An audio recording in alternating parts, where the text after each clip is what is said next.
I'm Coulter Wonkite. I'm already into the 420, damn it.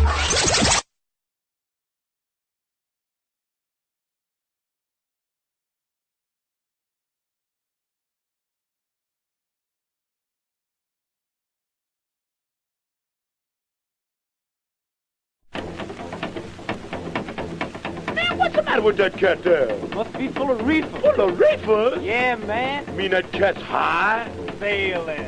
Sailing? Lightly. We now wander off the beaten path with an update from the Reefer Reporter. So what are you doing? Nothing. Why not? Trying to get on this lifestyle radio website. Sounds like a cool website. Yeah, it's alright. Oh, wait, I might have it. You might have it. You're listening to Lifestyle Radio. The opinions expressed during this show are those of the individual participants and do not necessarily reflect the opinions of their associated organizations or Lifestyle Radio. Welcome to the Reefer Reporters, your audio digest of Canadian and international cannabis news. This week, Kim Cooper and myself, Al Graham, we're going to talk to you about and discuss the news that came during the week of June the 5th till June the 11th, 2018.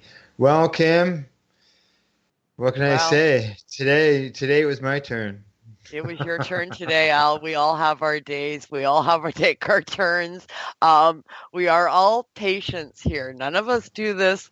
We do it not for a living. We do it for love. None of us are technically inclined except for learning on the fly, so to speak. And we've had our issues. Well, like today, for me, it was the first time ever that, I just had so many tabs open that everything but hey, we're live. You're trying to get in on time. These things happen occasionally. Well, we're not take time, right? That's right.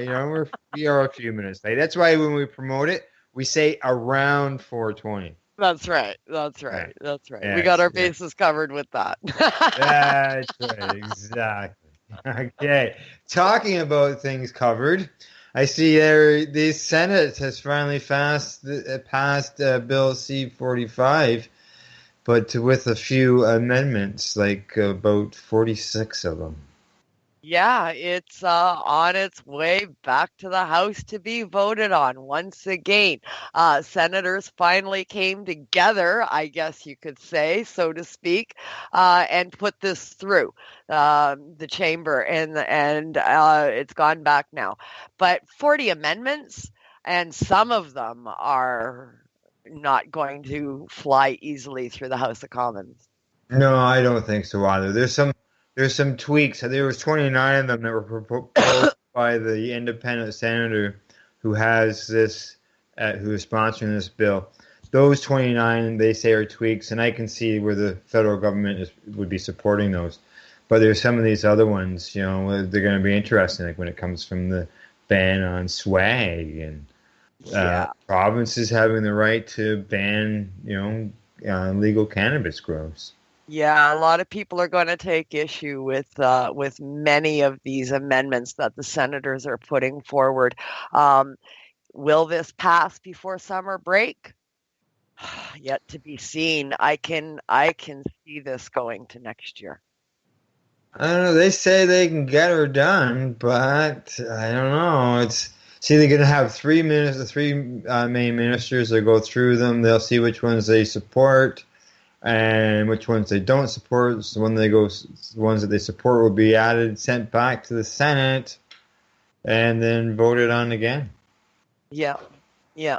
Everybody's coming at this from all different angles. They're not unanimous in their decisions on many of these amendments. So it'll be interesting to see how it plays out in the House and how much influence over the cabinet that Trudeau actually has. Well, there was one report I read over the weekend that said that there may be something out on Monday or Tuesday saying what they support and what they don't support. Yeah, they're all going to take the weekend, I guess, and read it over and figure out where they all stand. And I'm sure we'll be hearing from many of the people that are sitting in the House of Commons representing different regions in the next few days. Yeah, we'll just have to keep an eye on things. And as always, we'll keep everybody up to date here who are listening to the Reefer Report. here with the Reefer Reporters. Yeah, for sure. For sure. So, Evolving all right. situation. And Yeah. more about senators coming up. That's right. That's right. Exactly. How odd is that? That a couple of conservative senators had to abstain from voting. Yeah, they have some ties to some cannabis industry, so their vote would be seen as controversial, and they had to abstain and were not able to take part in the full vote for the House that passed legalization on. So this is rather shocking. Yes, it is. The just out of a little side note here, on the website, on the news article, there are 420 comments to this article. But one of the senators owned land that was about to be leased to a licensed producer. Yeah. Senate. They're finding on posting on a Senate ethics website. They say that they spell out their financial conflict, which is why they decided to abstain from the vote. Yes, well, and it's a good thing that they did. Yeah. A lot of people would have taken heed on that for sure. But what were they even doing participating in the debate? Yeah, should they have reclused themselves sooner?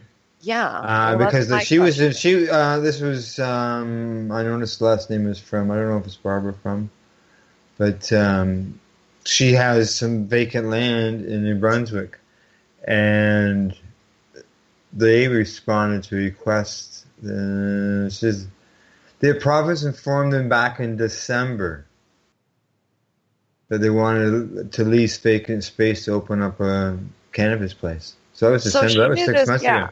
Yeah, so she knew this far before the Senate started debating this issue. So the question remains, if you're in a position where you have to abstain from the vote and you knew that in advance, then why did you even participate in the debate of it? You're speaking in the debate, or your influence one way or another could have swayed that debate and could have added some of these amendments. So, I mean, if you preclude yourself from all of it, don't you? I would think so. Exactly. I would think that she should have abstained from the whole thing. For sure. That's my biggest question with this whole thing. The fact that they still maintained and took part in the debate makes one take pause for sure. Yeah, for sure. For sure. And sticking with our federal government here, moving on to our next story. Yeah. Is the military, yeah. Yeah, see, the military, they will restrict members' cannabis use, but they won't ban it completely. So the armed forces will have access to cannabis, but I just can't see it being around the mess hall, or wherever, during events as often as you would see with alcohol. Yeah. Interesting stand. I like it. The article says the new policy allows us to respect the law, Lieutenant Chuck Lamory, Chief of Military Personnel, said in a recent interview. And he goes on to say, but at the same time, I think Canadians are expecting operational readiness and our ability to do our business, but that must never be compromised. Yes, the new directive will cover everyone in uniform, but also offer guidance for the 30,000 civilian employees that work for the national defense. Yeah. He said that they're hoping they're not a total ban at this point wouldn't work. We can't do that. If the law says it's no longer criminal to have in your possession, then it's not a criminal act. You can't just ban it outright. So I agree with them on that point for sure. Yeah. Mind you, some of them have been arguing for an outright ban. And, I completely agree. You don't want, shooter pilots and, going up there after, big, huge bunch of dabs. But, You know. But I mean, at the same time, we don't want them doing that after doing, shooters at the bar. Correct. So, I Exactly. mean, these are military personnel. We have to entrust that they know the difference between getting into their situations that they get into while they're intoxicated and when they're not. If we don't trust our military to have that judgment, then we're in big trouble. Yeah, exactly. Yeah. No, I think they'll come up with a policy that will keep everybody safe, but allow them to respect the law. Yeah, for sure. Banning it outright in the military, I agree with the lieutenant colonel's stance on this. You can't do that. Once it becomes legal, it's got to be available the same as it is alcohol. And it should be governed by the same rules as far as the military is concerned as any intoxicant would be. Yeah, I agree. It really shouldn't have any different, they should be able to use it in the same situations. Yeah, absolutely. Yeah. So that's kind of a good news story for coming out of the Canadian military. Yeah, yes, it is. Exactly. Exactly. All righty. Let's move on to our next one. Yeah. Next we're gonna talk surveys, eh? Yeah, we're going to talk surveys, which was interesting to see how this worked out. And this was a survey that was in CTV News. And it states that 2/3 of current cannabis users will switch to legal retailers. Yeah, the findings were drawn from an online survey of 1,500 Canadians conducted by asking Canadians from March the 6th to March the 20th. Yeah, they say that more respondents in the survey say that they expect to buy cannabis more often and are prepared to pay more for the legal product, generating $4 billion in sales. It's interesting how they use the words cannabis in the article.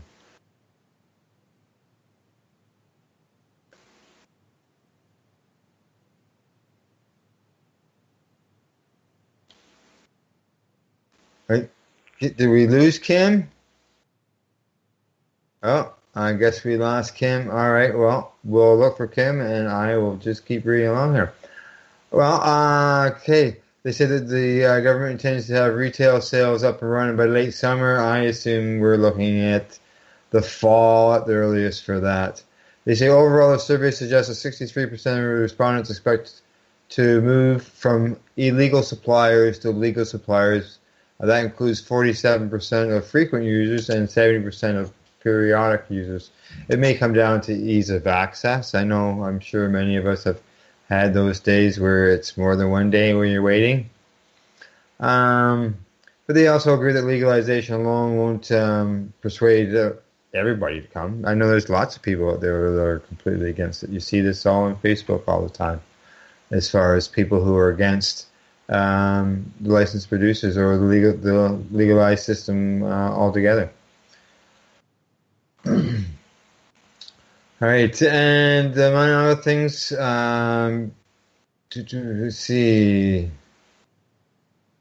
And which story are we on? No, we're still there. I'm still struggling along. Thanks for saving me. They say that... as we said, are we still on the same story? Yeah, that's right. They say that, among other things, that this would persuade current users to switch to legal retailers. 55% respondents cited better quality products. 54% cited range of price. 47% cited products with a range of potency, and 47% cited products certified to be safe. So what's happened? Yeah. Once again, I question the range of the survey. I mean, 1,500 people were questioned in this survey. That's not a hell of a lot of people to start with for a survey. Out of 1,500 people, you can guarantee probably less than half of them are educated on cannabis education and what's happening and taking place in today's cannabis world. So they can still say how much they're paying per gram. Yeah, they can. Yeah, they can, but they can't really speak to safe product and this and that, especially if they're non-users. Especially if they're non-users. Hopefully, one of the requirements was that they are a consumer.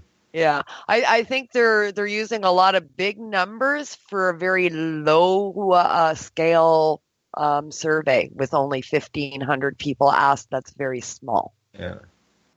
Okay, they say, well, even according to the small survey, frequent users expect to make 20% more purchases. Yeah. 20% more. However, respondents who are currently infrequent users expect their purchases to rise by 120%. I agree with total some of it. spending up by 70. Yeah. I agree with some of it because many people will be drawn to the new regime just to try it because it's a brand new thing. Oh, look, we can go to the store and buy pot. Let's go do that. So you'll get a lot of that in the beginning.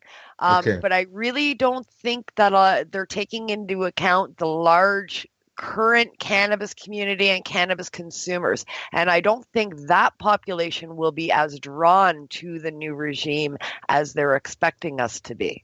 Well, actually, they say that it doesn't look like it's going to, really draw a lot of people. Say 41% of cannabis consumers say they use less than once a month. 20% say they use every day, and they don't expect that usage to change whatsoever. And that where I mentioned that 70% increase, it sounds like a lot, but these people are looking at roughly spending $28 every 3 months. So Yeah. really, yeah. It's going to be interesting to see how this plays out compared to what people are predicting, especially once we see the final laws and how that's going to play out, because whatever they decide to do, it's going to impact that. How this plays out and how many people will be drawn to the system and what different provinces will do, it makes a big difference as well. Yes, it will for sure. Because each province, as we're seeing, some seem to be having a better time of it than others. Yeah. The more restrictive provinces, I don't think we'll see the economic boom because there's too many restrictions. So the underground market will continue to stay. The more progressive provinces that embrace the current cannabis community, I think they'll see a larger boom in those provinces. Yeah, it looks like right now Alberta. Alberta's the place to be at the moment, isn't it? It's looking that way, but from what I'm seeing here, our friends from Best Bud Society think that in Saskatchewan, their government is actually hurting the industry. Yeah, Best Buds makes the news. The owner says that they're driving away the cannabis industry, the way that they're laying it out.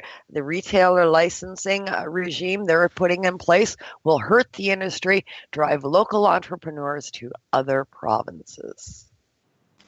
Yeah, I can see that happen. I can see that happen here in Ontario too, because the fact that everything's. Well, I guess we really, we don't know what, we've heard two sides of Doug. So, yes. Yeah, Ontario's kind of on pins and needles right now, waiting for Mr. Ford to roll out what his plan is for all of us, and then I think we'll make our decisions from there. But many people in other provinces are looking at mass exodus of cannabis consumers and cannabis entrepreneurs into more giving provinces where they'll be able to advance their lives. Yeah, there was just recently Saskatchewan, didn't they not give out 51 licenses, and there was a 23-year-old entrepreneur that got involved in that? Yeah. I mean, she's doing good. So I guess I'm not sure what Best Bud's issue is, but he's been on the news lately and saying that in his opinion, they're driving away business. Yeah. I mean, you never want to do that. No, you don't want to do that. That's for sure. And coming from a long-time industry entrepreneur there, it's concerning. So once again, we have to see how legalization is going to play out in Saskatchewan as well as many other provinces. Well, I'm sure he doesn't like the licensing. No. Yeah. Many are upset with the way we're doing things. Yes, I know, man. Yeah, the only way you can't even. I don't think you could even make everybody happy if you even repealed the law. No, everybody is never going to be happy, Al. That's just not going to happen. So, I mean, we have to start somewhere, though. The law, if it happens, at least we have something that we can work with and hopefully strive to make better over time. But we have to start somewhere. Yes, that's right. That's it. We do. Okay, well, let's get this one more story in here, and then we'll go for break. Yeah, absolutely. It's pretty much dab time, and it almost wasn't dab time for this next guy in our story. A New Brunswick medical patient got into some trouble at the airport. Yes, he did. He was flying in. He flew into Toronto airport, and he said he was forced to remove his medical cannabis from his prescription container before boarding a flight. Yeah, I mean, they're not supposed to do that. I'm surprised that this happened at Pearson. I thought Pearson was more educated than that. This was obviously somebody that didn't have a bloody clue what they were doing, and try and talk to these people and tell them they're wrong. That's not going to happen. That's right. So this poor guy, I mean, the law in the book states that you're a medical cannabis patient, you can travel in Canada on a plane or anywhere else with your medication. Your medication has to be in the original container. If you have a prescription from an LP, then it has to be in the original LP container with the label on it. You're also supposed to carry the receipt that went with that particular container in your pocket. That's the way the law is written. If you grow your own, you're supposed to make or supply your own containers and make and supply your own label and stick a friggin' label on it. And that's how you travel with it. So this particular border agent or flight attendant agent or security agent or whoever the hell he is makes the guy take his pot out and put it in a baggie. Yeah. What the hell? Yeah, he had 30 grams of dried cannabis. He had 50 milliliters of cannabis oil. And yeah, they made him take out of his container and put it in a plastic baggie. I guess that's that no advertising style sponsors thing there that they wanted packaging requirements. I don't know. But yeah, they made him put it in a plastic container. I mean, which is crazy. I know. I mean, this guy went above and beyond. You know, he didn't have to do what he did. He got a lockable, smell-proof container that he put all of his licensed producer containers into to ensure that there was absolute security. So these guys made him remove it from all of these safety precautions, stick it in a bag. Correct. Where anybody can get it. And know what it is. Exactly. Now he agreed to do it just so he could get on with his flight. But when he was done, he filed a complaint with the Canadian Air Transport Security Authority over this incident. He said that he was angry at this whole situation because people are staring at you when all this is going on because he's being harassed, and it's right in front of everybody. And I'm sure he's dealing with he's a former veteran, or he's a veteran, and I'm sure he's dealing with anxiety and other issues. That's right, and that's what he uses his cannabis for, is to treat anxiety and PTSD. He said he felt like he was being chastised, and he felt like he was being chastised enough, even though he was obeying the law. He didn't put himself in that situation. The security personnel did. Yes, exactly. This is totally wrong. Yeah. Totally wrong. Now, just so you know, at the government website, it says that medical cannabis is allowed in carry-on baggage and in checked baggage, but travelers should be prepared to show medical documentation, which obviously he did. Yes. Yep. I mean, he did everything correctly. He went above and beyond by having a secondary locked smell-proof container. I mean, you make him take it out of there and put it in a plastic bag. This thing is waving around. Everybody sees, look, this guy's got a bag full of dope, right? Yeah. Great. Now I'm getting on this plane. I'm an old man with PTSD. I'm all shook up. Anything could have happened to him at that point. For sure. It's not a good situation. I hope that the person that is responsible for putting this patient through this ordeal is reprimanded and forced to retake what he's supposed to do and the course on etiquette on how to treat people. Yeah, I was going to say receive some training. Yeah, just like any other situation. Yeah, retraining. This is not what you're supposed to do, whether you want to do that or not. I'm sorry, you can't. It's not the law. Correct. Alrighty. Well, Kim, break time. Sounds good to me. You got a little highlight coming up for the Canada history moment after the break? Yeah, pretty soon. We're just upon an anniversary. It has a lot to do with consumables. All right. This week during the break, we're going to hear an ABC Action News report on testing the truth about anti-cannabis advertising. And then Kim and I will be right back after the break, after we hear about an illegal smile. You're listening to the Reefer Reporters. We are live here on LifestyleRadio.net. Hey, this is Cheech. And this is Chong. And you're listening to Lifestyle Radio. What is it? Lifestyle Radio. Say it one more time. 420 Radio? Ooh.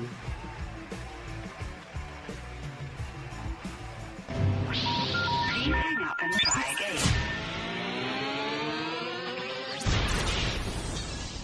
You're listening to Lifestyle Radio. Sold as candy, marketed to kids, and sold next to schools. Those are just some of the strong claims being made in an anti-medical marijuana commercial that's urging you to vote no on Amendment 2. But is any of it true? Here's Paul Lagrone tonight with the truth test. Yeah, guys, I spent the day today fact-checking this TV ad, and I followed the money to find out who's really behind it.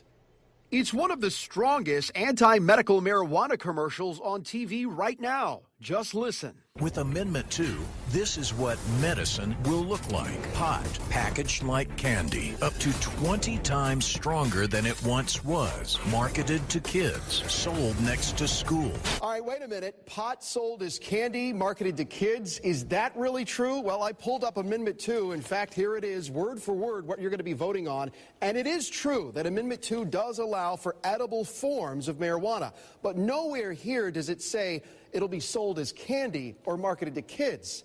The ad goes on. In nearly 2,000 pot shops across Florida. No medical standards, no pharmacists, no prescriptions. All right, time out, gang. There's really no way to know for sure how many medical marijuana centers are going to pop up in Florida. That depends on demand. But the truth is the Department of Health is supposed to regulate these centers when they do start popping up, and the details of that is still sketchy, and that's what this ad is trying to get to. And no way to stop it unless you vote no on Amendment 2. Time to follow the money. Who's bankrolling these ads?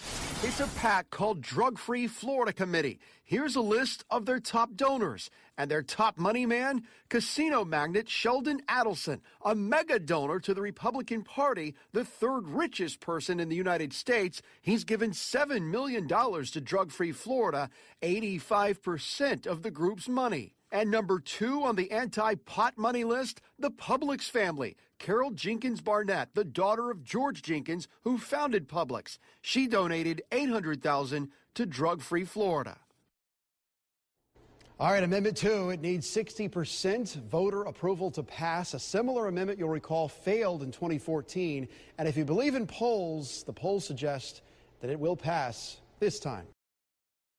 Celebrate Indigenous Awakening at Legacy 420's first outdoor music fest, August 11th on the Tyendinaga Mohawk Territory. This one's about rock and roll and comic books and bubblegum. Featuring Headstones, DJ Shove, Derek Miller, and more, with host MC Howie Miller. Opening drum ceremony at 12 noon. Medicinal food and Indigenous vendors and artists. Free camping. Tickets $75 at legacy420.com. A 19 and over event. Indigenous Awakening, Saturday, August 11th on Tyendinaga Mohawk Territory. Take Highway 401, exit 556. Sponsored by NIMCA and Legacy 420. Are you looking for cannabis news, education, and people's opinions? Are you looking to learn what Canadian and international cannabis advocates are doing, not only now, but what got them to this point in their lives, and what does the future hold for them? Do you want to learn how patients are using cannabis as their daily medication, or learn how their cannabis use helps them with their medical condition?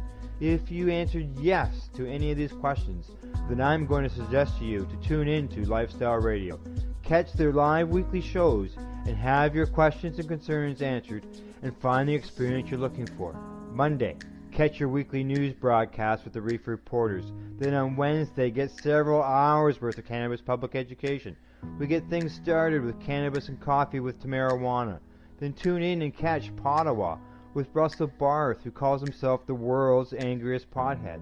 Finish up your evening with the award-winning Pace Radio Show with Al Graham and joint host Kim Cooper and Alicia Yashishin. No week would be complete without tuning into Friday night's program, the 420 Radio Show, featuring Al Rapp and the 420 Radio crew, Mary Jane Baker and Marcel Gignac. Cannabis is a lifestyle, and you can catch all your cannabis lifestyle information right here at lifestyleradio.net or at our sister site, 420radio.ca. Celebrate Indigenous Awakening at Legacy 420's first outdoor music fest, August 11th on the Tyendinaga Mohawk Territory. Featuring Headstones, DJ Shub, Murray Porter, and more, with host MC Howie Miller. Opening drum ceremony at 12 noon. Medicinal, food, and Indigenous vendors and artists. Free camping. Tickets $75 at legacy420.com. A 19 and over event. Indigenous Awakening, Saturday, August 11th on Tyendinaga Mohawk Territory. Take Highway 401, exit 556. Sponsored by NIMCA and Legacy 420. Not too perfect. We want to sound like a regular crowd. I have the key to escape reality, and you may see me tonight with a very evil smile. You don't cost very much, but it lasts a long while. Won't you please tell the man I ain't killing anyone? I'm just trying to have me some fun. Well done. Send him again. Hot dog burn. All right, we're back. And it's time. And it's time for us to have Kim's Canon History moment. Kim, how are you? We got through that break, didn't we? I gotta stop laughing. Okay. It was an interesting break. I'll just say that. Anyways, yes, Canada History Moment. It was a big day in Canada just a few years ago, yesterday actually. This week. So yeah, we had the Smith extract trial took place where Kirk Tousaw argued in front of the Supreme Court of Canada for our right to extract our medicine using shatter, liquids of all kinds, tinctures and creams and lotions and potions that we use today. Yes, not too long ago, they were illegal and we could be arrested for extracting our medicine. The verdict came down on that historic trial just this week, 3 years ago today. Yes, it did. It sure did. And part of that ruling, it said that it wouldn't eliminate, cannabis out of the CDSA or anything, but there was parts of it that they were going to strike from it, and that had to do with Section 4 and 5. And one of those, I believe it's 5, has to do with trafficking of cannabis. Yeah. So a lot of patients took that as being allowed to pass cannabis from patient to patient. That's right. That's right. And it still hasn't really been defined other than that. So it's sitting that way, and that's the way patients read into it. And so far, that's not been challenged. No. So it'll be interesting. Well, Yeah. we'll see what happens as things go on with the whole legalization issue. So. Yep. So that was a historic day in Canadian history on the move to help patients access medical cannabis in various forms. And we have Kirk Tousaw to thank for that wonderful job that he did in front of those justices that day. And of course, the one and only Owen Smith was the one with the original charges that brought that to the Supreme Court of Canada. Yeah, Owen has passed joint host on the Pace Radio Show, and I'm going to say probably within the last month or two, we did have Owen was back for a visit, and we did have an interview with him, and we did review the case. Yeah. So, check that out if you want to find out more about what took place over the course of that case and how it got there. You can check out the archives of Pace Radio and hear all about it. That's right. Okay, Kim. Let's move on with the news. Yeah, and on with today's news. We're going to be talking about how some places are handling festivals. That's right. Rules allowing cannabis at festivals move forward. Some councillors say there's too much regulation. Geez, this is the big city of Calgary. Does this mean we're going to have cannabis smoking places at the Calgary Stampede? Yeah, by the sounds of it, that's what they want to do. The proposed rules, which still go for a full vote to council for final approval, would allow for dedicated cannabis consumption zones in fenced-in areas where alcohol and tobacco would not be permitted. Yeah, well, it's very interesting to see here that some councillors say the city is in danger of over-regulating people's ability to consume this. Yeah, I think their push to do this is they're trying to ease this in, so to speak, because they're appeasing many people that still object to the smell. Right. Yeah. Oh, we're going to smell it everywhere now. Well, okay, if we just tell everybody to smoke it over here, we can try and contain the smell in one area. You don't want to smell it, then don't go near that area, sort of thing.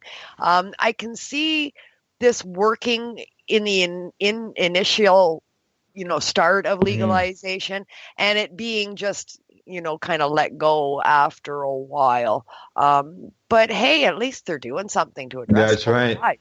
The proposed rules, which obviously are only proposals right now, it's have to be voted on, would allow dedicated cannabis consumption zones in fenced areas where alcohol and tobacco would not be permitted. Yeah.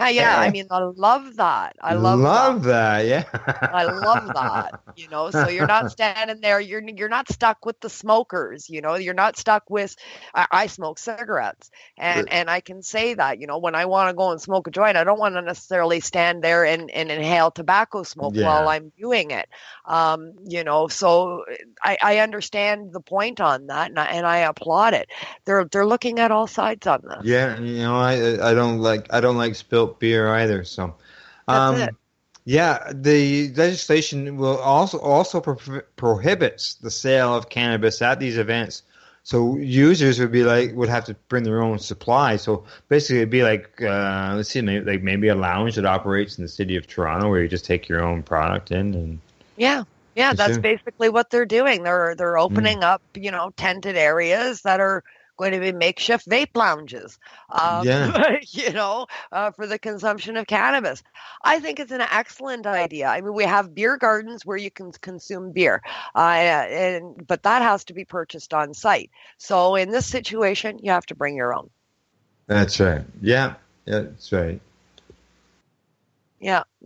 Excellent. I think it's an excellent initiative from, once again, Alberta. Is Alberta the place to be, Al? Is that where? Well, private retailers, they're all for allowing people to have cannabis at events. I know it's much better than what we're seeing here where we're living right now. Yeah. Oh, that's an NDP government, is it? Yeah. Interesting. But this is city. Yeah. I mean, and most of the cities are on board in Alberta. This is the city of Calgary, and this is one of their initiatives. But many great ones coming out of the entire province for sure. Yes, yeah. They're seeing things a little bit better in other places. Yeah. All right. Well, looks like the Toronto Sun's got an answer for everything. Yeah, of course they do. Don't they always?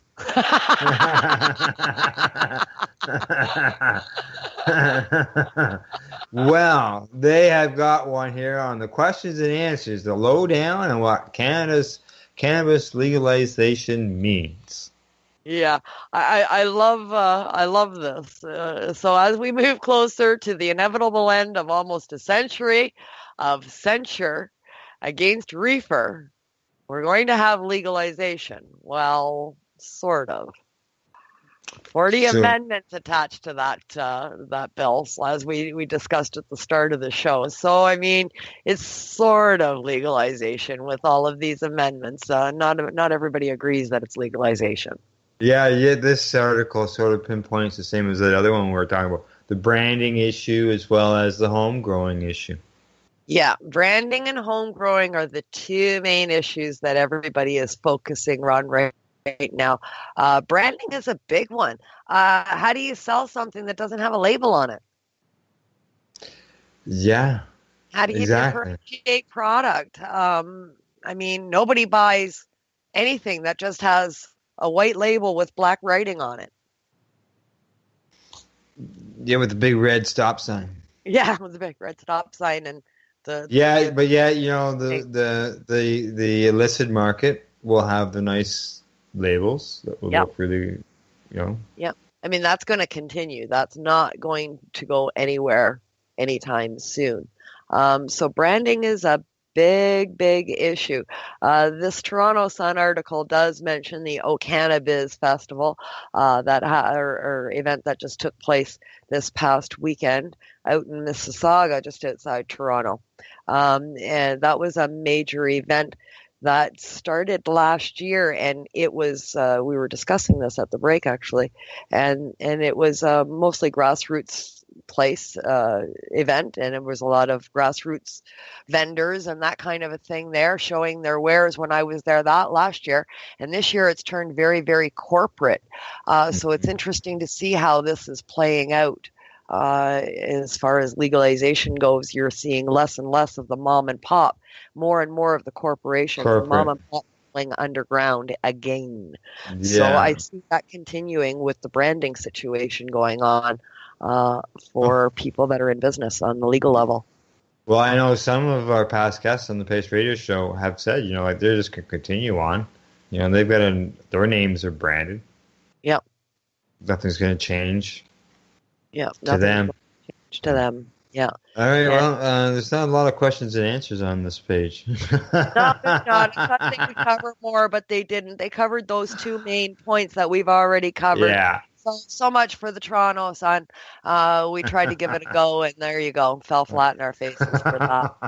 So on to the next one. We're going to talk about. They do touch on what are they going to do now that we have a new provincial government, and they do say that Doug Ford has indicated about free market retail, but they don't turn around and mention that he flopped 30 hours later. So that's right.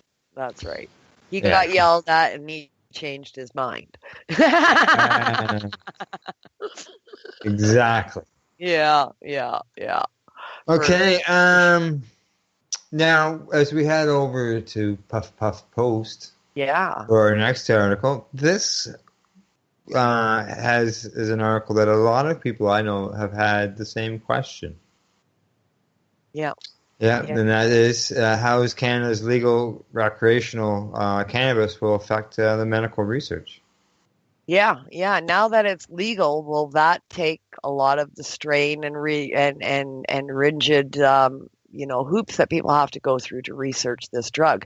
The problem is, pharmaceutical companies are the main contributors for money to run these sort of studies that they do.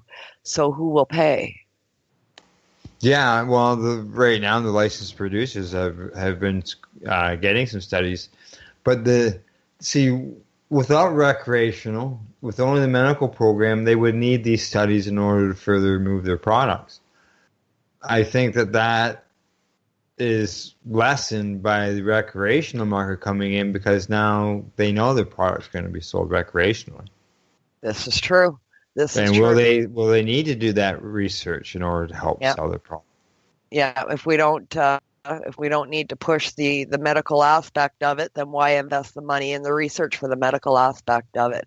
Yeah. I understand that point of view, but at the same time, hopefully, we can have a little bit of faith left in humanity that they'll actually do the right thing and say, okay, well now the reins are off and it's easier to do these studies, so let's get them done. Yeah. Well, we can.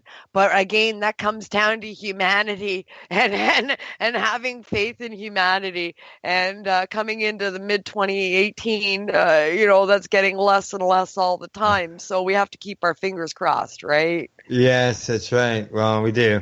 We just got to hopefully that they just, there are companies out there that are focusing solely on the medical aspect, and they go ahead and they do these research articles. Because no matter what, whether there's always going to be recreational, there always will be medical.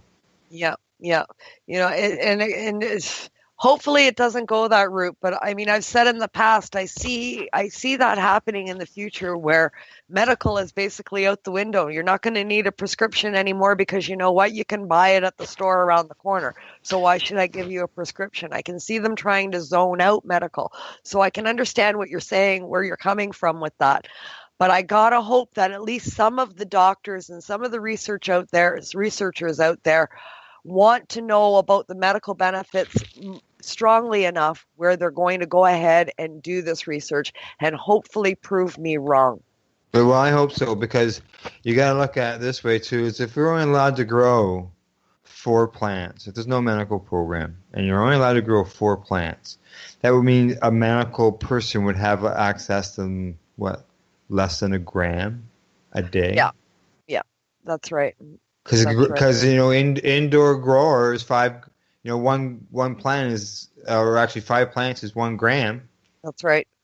So you don't have 4 plants, so that's 3/4 of a gram a day. So that's obvious. They're gonna have to keep allowing people to grow, and they've already dealt with that. Yeah. Right? Yep. So. Well, hopefully it keeps going that way, and they do the medical research now that the strains are off, and they don't decide to just go full-fledged onto the recreational mode and give up the cannabis medical market, because there are many patients that have been waiting for the days that these studies could be done and made available to prove what we have been saying anecdotally for years. Oh, it would be nice. It would be nice to have all that. Okay, because it would really make more than just people change their minds. It'd also make governments change their mind. But we might not have to wait that in the good old USA. Yeah, Trump is back in the news once again. Well, when isn't Trump in the news? But we agreed not to go there. Yeah, we agreed not to go there. We did. Okay, I'll stick to the agreement.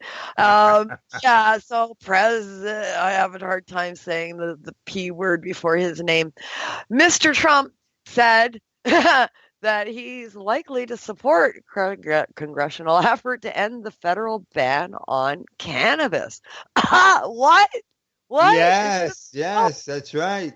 That's right. According to the LA Times, President Trump will likely said he will support a congressional effort to end the federal ban on cannabis, a major step that would reshape the industry and end the threat of a Justice Department crackdown. Yeah, I mean, this is amazing. He says a lot of stuff. But, I mean, if he follows through on this one, he'll make a very large proportion of the United States extremely happy. Yeah, well, the bill, which is bipartisan, so it's supported from both sides, of the aisle, would allow states to go forward with the legalization unencumbered by threats of federal prosecution. So basically, state rights. Yeah. Yes. Yeah, he's quoted in saying, and quotes, "I support Senator Gardner," and that's the senator that brought this forward. Trump said this when he was asked about the bill. "I know exactly what he's doing. We're looking at it, but I will probably end up supporting this." Yes. Yeah, that's right. There are 9 states as well as Washington have legalized the use. With 20 other states with the medical use approved. Yeah, amazing. That's right. Yeah. Now they say that if you're a cannabis business, you can't get a bank loan, or you can't set up a bank account because of concerns over the conflict with state and federal laws. Hopefully this will change all that, and just for the safety of the people involved. Being required to carry bags of money everywhere. Yeah. I mean, it's dangerous having a cannabis operation in the United States. You can't put your money anywhere. People have safes and bags of money. You're asking for the criminal element to come and interfere with your life. The temptation is just too great for these kind of people. They can't stay away. So word gets out, and then you wind up a target.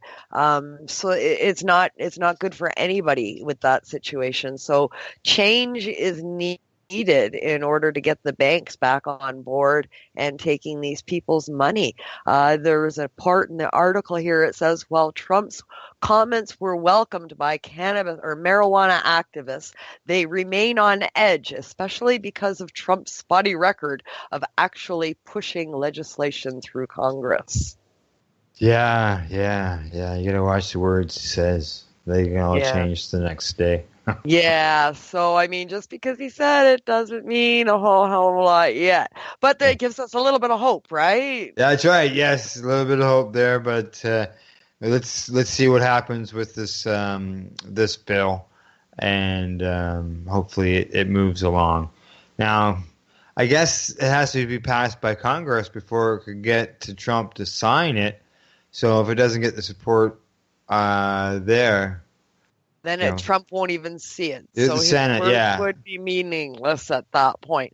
Right, so we never know with this guy's agenda, what his motives are for coming out and saying such a thing. Maybe he knows in advance that it's never going to happen. Maybe he doesn't.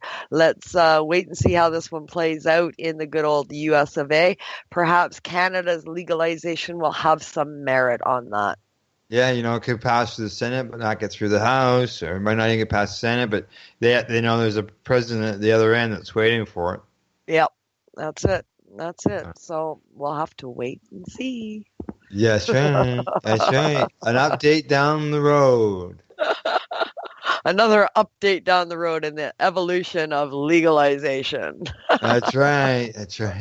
Talking about updates. Yes, the next story is an actual update that we said we would bring you. That's right. The Florida judge lifts stay on smokable medical cannabis. For listeners who don't know, in the state of Florida, people are not allowed to smoke cannabis. Yeah, we've been following this story for a while now, and it's been a rocky road for this patient that was charged for consuming his legally obtained medical cannabis in the state of Florida. He was charged for smoking it. This has been weaving its way through the courts. He was found not guilty. The state appealed. The lawyers are appealed once again, saying, this is doing harm to patients. This appeal is unjust. And now they've come back with a brand new remedy, I guess. And they're saying, it's smokable until this weaves its way through the court. If you want to appeal it, we're going to allow it to happen until the appeal takes place. Yeah. The Department of Health, in the meantime, has to come up with rules for cultivation and distribution, and that could take several months. Yep. So you don't want to see anybody suffering in the meantime. Yep. So this judge put Florida under the gun, much the way it happened and evolved in the BC courts here in Canada, which put the federal government under the gun and said, no, you have to provide something, and until you do, it will be a free-for-all if you don't. Yeah, exactly. So get the rules in place, and then they won't have their fears realized. Or, people worry about a big free-for-all and things would be crazy, but, it's obviously done very well under the black market situation. Yes, and many legal places haven't seen the evolution of crime and, mass and people using and teenage abuse going up, and that has not materialized anywhere that legalization has come to be, whether that be a state or an independent country, and it's happening across the globe now. And the fears just aren't being realized. Yeah, reading about schools being built, homeless finding homes. Yeah. Having homes built for them. Yeah. So, So, I mean, these fears just are not being realized, and it's good to see that more U.S. justices are on board and doing the research and finding that out. That's right. Well, let's move on to the next story, because it just happens that people in Delaware, their lawmakers, are likely to vote before the end of the session on legislation to legalize cannabis. It's spreading, and now it's spreading into Delaware. Delaware is ready to go. Over a year ago, the House of Revenue and Finance Committee approved the bill, which would tax and regulate cannabis for recreational use and allows adults 21 and older to possess up to 1 ounce. Yes, they will. They're anticipating that Bill 110 getting a vote in the House in the next couple of weeks, as well as in the Senate, and they're confident that legislators will definitely act on removing the control from the existing criminal market and placing it with a safe, legal, taxed, and well-regulated system. Yeah. Great thing that's going on in Delaware. It says 8 states have enacted laws regulating marijuana for adult use: Alaska, Colorado, California, Maine, Massachusetts, Nevada, Oregon, Washington, and the District of Columbia. So now Delaware is next for 21 and older. Yeah, well, you better get at her, because State Representative Paul Baumack, I hope I got that right, one of the bill's sponsors, said as of right now, to his knowledge, there are not enough votes for the bill to pass. However, there's another 4 weeks, and he hopes that he can change some people's minds. So, yep. So if you're out there in Delaware or anywhere in the United States, start contacting your local politicians and let them know what you're after and how you want them to vote on this. People's voices are the thing that create change. We must speak up and we must be heard. That's right. That's right. People's voice must be heard. Yeah, for sure. Yes. So, yeah, good luck, Delaware. Yeah, good luck, Delaware. Yeah, and they're not the only ones that are looking at legalizing cannabis, and this next place might surprise a few people. Yeah, many people are very surprised to find out about this next story. We're going to talk about the Danes, over in Amsterdam and places like that. The Danish politicians are looking at legalization. Yeah, that's right. Amsterdam is not legal. That's right. It's not. There's 5 political parties support the legalization of cannabis. And they say that police are wasting their resources on a never-ending battle to clamp down on the sale of cannabis. Yeah. Which is, yeah. Yeah, well, it's been illegal there forever, and they just basically turned a blind eye. They allowed, the city sort of took the approach in Amsterdam. The same approach was what Vancouver did. We're going to allow you guys to operate, and we're just not going to arrest you. You're not hurting anybody. Yeah, we know it's illegal, but it's okay. Go ahead. And that kind of, exploded in Amsterdam and went across Denmark and into other communities and stuff. So now they're looking at it saying, well, you know what? We need to regulate, because right now anybody can buy and sell anything anywhere, and it's not regulated, so we don't know if it's safe. It's almost the same stories we heard over here in Canada. Yeah. Yep. They say the problem with the current stuff is the fact that there's no age limit. Nobody knows what's in the cannabis. It's all connected to biker gangs. Gee, it almost sounds familiar. Sounds very familiar, doesn't it? Yes, yeah, it does. Yeah, yeah, sounds very familiar. This is the approach that they're taking. Now, they haven't laid out what they plan on doing about it. So let's hope that no matter what the rhetoric is for wanting to come up with their so-called solution with legalization, let's hope their legalization plan doesn't look anything like Canada's, even if the story does. Well, one of the parties here says they want to do a 3-year trial period in which cannabis can be purchased legally, and another wants to do it at pharmacies. Yeah, pharmacies won't work. No, people that are recreational users aren't going to go to the pharmacy and buy cannabis. I know that.